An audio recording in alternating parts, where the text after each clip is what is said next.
And it's not just the Houthis. Israel is also using questionable tactics, or rather weapons. New reports are out. They say Israel has dropped white phosphorus on civilians, not just in Gaza, but also at the northern border with Lebanon. And this happened in the month of October. Israel shelled the Lebanese border, the border towns in October. Apparently, they used this controversial munition, white phosphorus. Many locals have reported burns. At least 3 had to be hospitalized.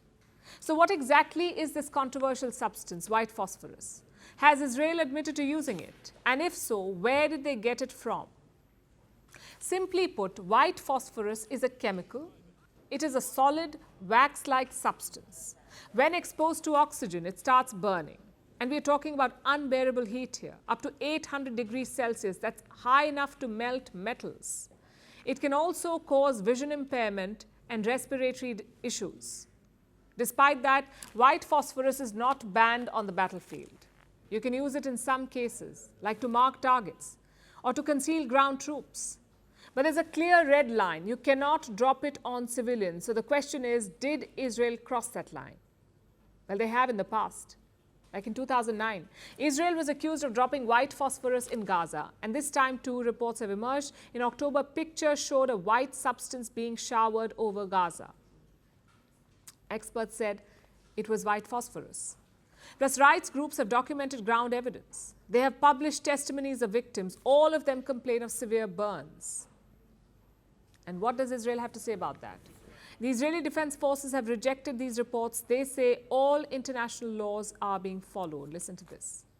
Regarding the issue of phosphorus activated in Lebanon, we are operating in one clear way, legally and according to international law. This is how we operate. This is how we exert force, both in the north and in the south. And this is how we will continue to operate.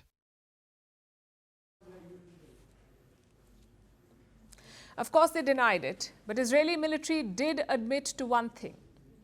They do have an arsenal of white phosphorus, which brings us to the last question. Where does Israel get it from?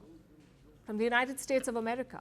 They give Israel military aid worth billions of dollars, and white phosphorus is part of that aid.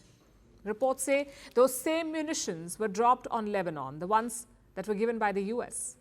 Again, this has not been confirmed by Israel, but American news outlets have photographed the Israeli shells, and they clearly show American markings. So the White House is now concerned. We've seen the reports, certainly concerned about that. We'll be asking questions to try to learn a little bit more. And obviously, anytime that we provide items like white phosphorus to another military, it is with the full expectation that it'll be used in keeping with those legitimate purposes and in keeping with the law of armed conflict. So the plan is to ask Israel. Well, good luck with that. But beyond the white phosphorus, there is a larger story here, that of differences between Israel and the US over military tactics, over civilian deaths, over post-war plans, and now maybe over white phosphorus too. In the last few days, top US officials have highlighted those differences, and on Monday, President Joe Biden joined in. I've had my differences with some Israeli leadership. I've known Bibi for now 51 years. He has a picture on his desk of he and I when he was a young member of the Israeli service here, foreign service. And I was a 32-year-old senator. And I wrote on the top of it, Bibi, I love you, but I don't agree with the damn thing you had to say. It's about the same today. I love it. But look. Really sums up US policy on Israel. They may have their disagreements, they may openly criticize each other, but when it counts, the US is always in Israel's corner. Like at the UN Security Council last week, after all this criticism, guess what Washington did? They vetoed the ceasefire call. The only question is, for how much longer? As for white phosphorus, the international community really needs to take stock. In recent years, many countries have used this weapon, like the US, Russia, Iraq, Argentina.